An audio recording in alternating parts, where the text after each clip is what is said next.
mon coup de gueule, c'est contre ces influenceurs islamistes, ces comptes anonymes, souvent sur TikTok ou Instagram, qui incitent aujourd'hui les jeunes collégiens et les jeunes lycéens à défier, à braver la loi sur la laïcité. Je rappelle que la loi rappelle interdit le port de signes religieux ostentatoires à l'école. Et donc, il les incite en portant des djellabas pour les hommes, des abayas pour les femmes. Et ces influenceurs vont même plus loin puisqu'ils conseillent aux femmes de mettre sur leur tenue une ceinture pour que ça sorte en fait de la qualification de signes religieux. Alors ça s'arrête pas là, ces influenceurs incitent à la prière, on va même jusqu'à faire du chantage à la photo de jeunes femmes musulmanes qui sont dévoilées à l'école. Alors ça devient viral puisque maintenant il y a un jeu qui consiste à venir chez les jeunes filles par exemple, à venir à l'école avec un voile et elles se filment, à négocier, à braver bien évidemment les professeurs et à discuter avec le principal pour essayer de le garder en estimant, en disant que c'est culturel, que c'est une histoire de mode et que elles doivent la porter. Alors, ça va assez loin puisque les renseignements généraux ont fait plein de notes à ce sujet et ont peur bien évidemment que ça s'étende aux activités sportives et notamment bien évidemment au burkini pour aller à la piscine. Alors, c'est en hausse, c'est en nette hausse. Il y en a eu 144, 97 au premier trimestre, 144 au deuxième trimestre, soit une hausse de 48 voire 50%, avec deux départements importants, le Gard et le Val d'Oise.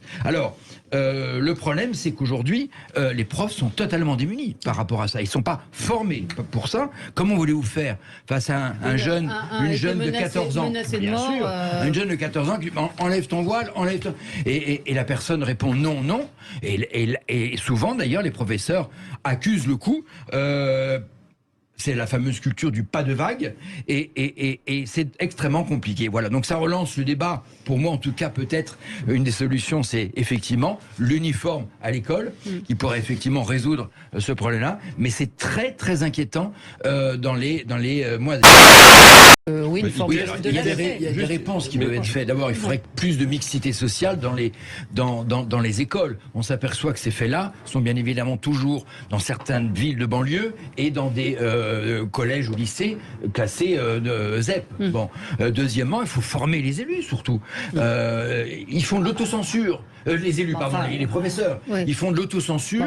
Ils ont peur. Qu'est-ce que vous voulez qu'ils fassent? Ils ont tellement peur des retombées ensuite, et même de la violence que cela peut dégager, qu'effectivement, il y a un problème de formation. Et puis, il faut aussi qu'ils soient soutenus par les inspecteurs et les chefs d'établissement, puisqu'effectivement, ça n'arrive pas à passer au-dessus, et il n'y a pas de retombées répréhensibles. Voilà. Oui, moi je tire plusieurs conclusions. Ne pas oublier encore une fois que l'abstention a été énorme. Bon, et encore une fois, beaucoup d'Italiens ne sont pas rendus. Deuxièmement, c'est les jeunes et les classes populaires qui ont voté pour elle. Donc encore une fois, la classe politique de gauche ou de droite traditionnelle, comme en France, n'a pas réussi à aller chercher cet électorat. Et puis je crois aussi que c'est dû à la personnalité de cette femme. Je ne sais pas si vous les regardez, elle est souriante, c'est une vraie Italienne. Et je pense que beaucoup d'Italiens se sont retrouvés en elle. Maintenant, un charisme extraordinaire. Qu'est-ce qui va se passer? À mon avis, pas grand-chose. D'abord parce qu'elle est tenue par l'Europe. Je rappelle que l'Europe lui doit lui donner des milliards et des milliards. Je crois que j'ai noté, il y a 70 milliards d'aides. Elle en a reçu pour l'instant que 36. Et sur les capacités d'emprunt, 122 milliards de prêts, elle en a eu que 10 milliards. Donc effectivement, elle est tenue par l'Europe. Et si elle dévie un tout petit peu, elle sera bien sûr blacklistée, entre guillemets, par l'Europe. Et puis deuxièmement, elle est tenue par la crise énergétique. Je rappelle que l'Italie est le deuxième importateur de gaz après l'Allemagne, le gaz russe. Bon, et qu'elle importe maintenant du gaz aussi d'Algérie. Donc voilà, on en fait un événement extraordinaire, mais moi je suis plus posé sur ce sujet.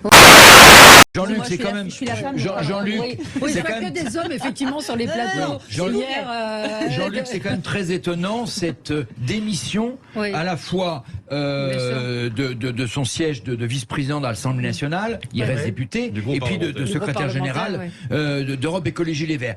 C'est très bizarre parce que on ne sait rien. Alors, soit effectivement, il y a des choses très graves qui vont être dévoilées dans les jours à venir, et c'est pour ça qu'il a démissionné, parce que démissionner avec si peu d'informations, c'est quand même étrange. Ou alors, il y a vraiment rien, et là, alors vraiment, le procureur Rousseau a réussi, et ça va se retourner contre les féministes eux-mêmes. Parce que, voilà, il y a deux choix. Alors, il faut attendre les jours à venir, mais soit il y a vraiment quelque chose de grave, et Julien Bayou l'a fait en connaissance de cause, en prévision de ce qui va sortir, ou alors il n'y a vraiment rien, alors là, c'est la crise totale, et les féministes doivent boycotter la parole de Rousseau.